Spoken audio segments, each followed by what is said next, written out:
In lifestyle modifications, basically it is the diet, exercise and weight loss program which helps in managing PCOS changes. So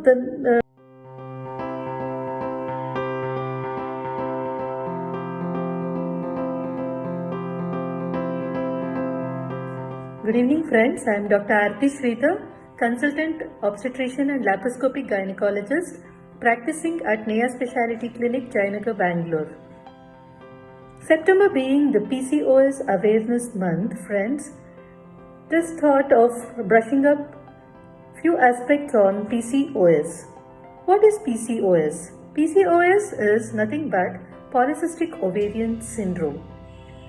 It is a heterogeneous multisystem endocrinopathy of women in reproductive age group.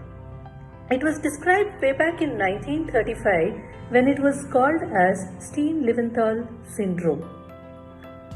So what happens in polycystic ovarian syndrome? Usually a patient presents with chronic anovulation leading to infertility, irregular bleeding, obesity and hirsutism. So of late we are seeing a lot of PCOS cases, probably because of the unhealthy eating habits, sedentary lifestyle, poor lifestyle, whatever are leading to a lot of hormone imbalance among the reproductive women, and this in turn is leading to PCOS. What are the top 10 early signs which we should worry about in PCOS? The first and foremost thing is irregular cycles. Cycles between 21 to 35 days is considered to be regular, and anything more than 35 days is called irregular, or anything less than 21 days is called irregular. Usually in PCOS we see women presenting with delayed cycle, that is more than 35 days. So due to this, there are a lot of hormone imbalance, and in turn they land up with infertility, inability to conceive. So people with PCOS can have skin changes like dry skin or oily skin, acne, and they can have hair changes like hirsutism, thinning of hair or hair loss. They usually also present with mood swings and depression.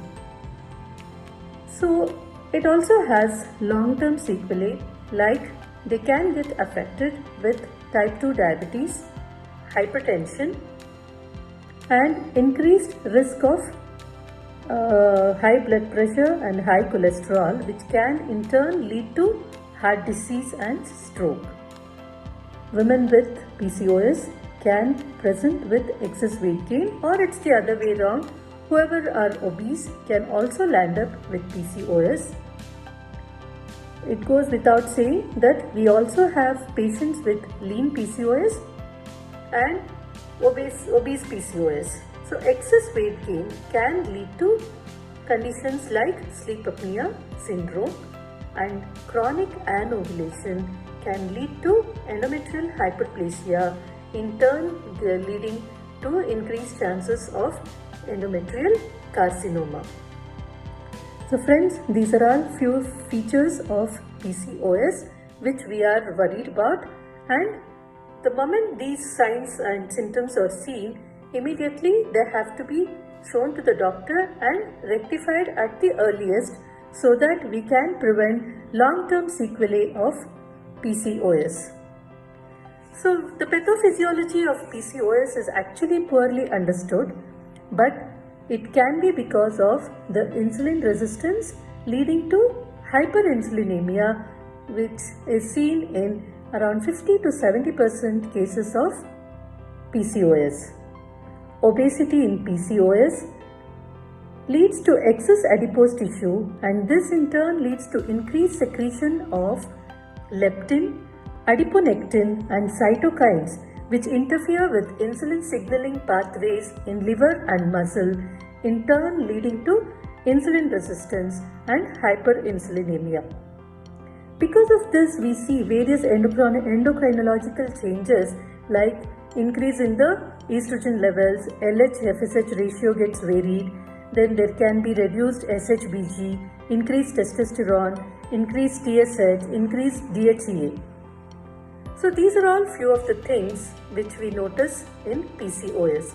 So apart from these lab investigations, ultrasound is confirmatory of PCOS, wherein we see a necklace pattern of arrangement of follicles in the ovaries, which is the diagnostic of polycystic ovaries. So coming to the management of PCOS.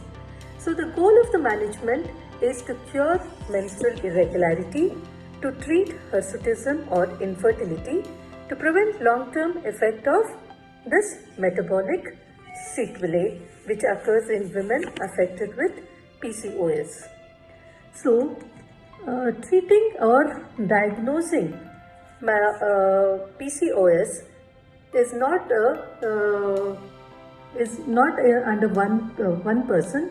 So basically, it is a multidisciplinary approach, and we can treat PCOS in 3 different ways. So it can be either non-pharmacological, pharmacological, or surgical. So the mainstay of treatment in PCOS in the adolescent girls and in the reproductive age group is non-pharmacological treatment. So basically, the lifestyle modifications is the most important treatment in PCOS. In lifestyle modifications, basically it is the diet, exercise and weight loss program which helps in managing PCOS changes. So the diet is basically, in the diet we should have natural, unprocessed food, high fiber food which contains lots of fruits and vegetables. So in turn, this also causes weight loss which can restore the hormonal milieu. Exercise. So let me tell you a few exercises which can control PCOS. So exercise, simple exercises like brisk walking, jogging, cycling and swimming actually increases the body sensitivity to insulin, and this reduces the chances of developing diabetes and cardiovascular risk factors. So coming to the pharmacological management of PCOS. So the mainstay in treating PCOS patients is, the commonest condition is menstrual irregularities. So this can be treated with oral contraceptive pills, and this oral contraceptive pills can be in combination with either a cyproterone acetate or a spironolactone. This spironolactone actually inhibits alpha reductase, and in turn it reduces the DHT. Then we can also give ketoconazole in 200 mg per day, which reduces the testosterone levels.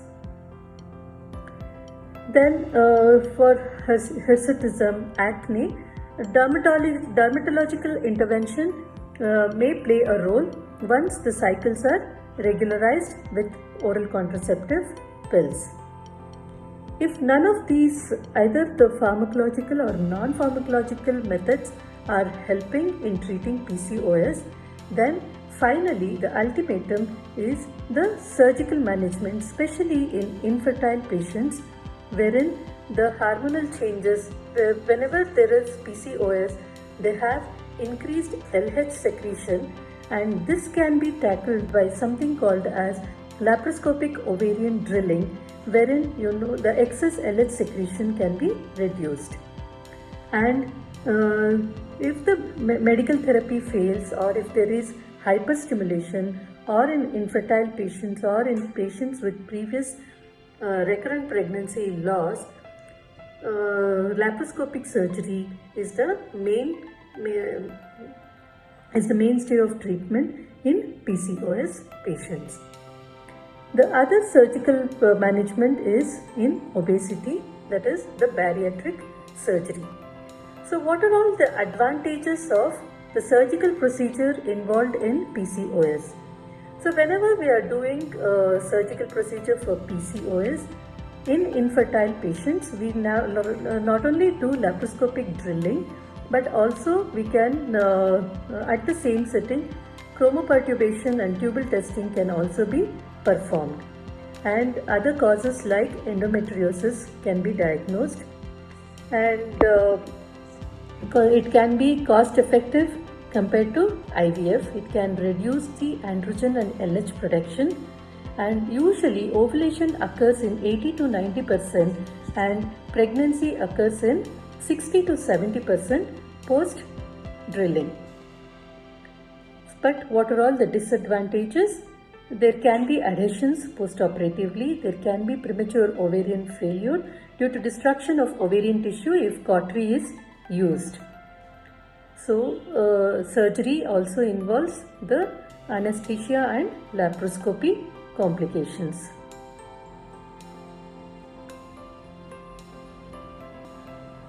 So, appropriate counseling is very important in patients with PCOS. We have to counsel them that it can recur. Any form of treatment gives only temporary relief, and if required, it has to be repeated, varied at various times during her reproductive years to ensure that in the long-term diabetes and endometrial cancer may develop. Hence, management plays a major role. So we should also counsel them that it is not entirely preventable, adequately treated at the earliest, and lifestyle modifications plays a major role in preventing the consequences of PCOS. Friends, during this PCOS Awareness Month, let us all unite together in inculcating and explaining to our patients about PCOS. Let them not panic when they notice these symptoms, but to see the doctor at the earliest so that long-term metabolic sequelae can be prevented. Thank you.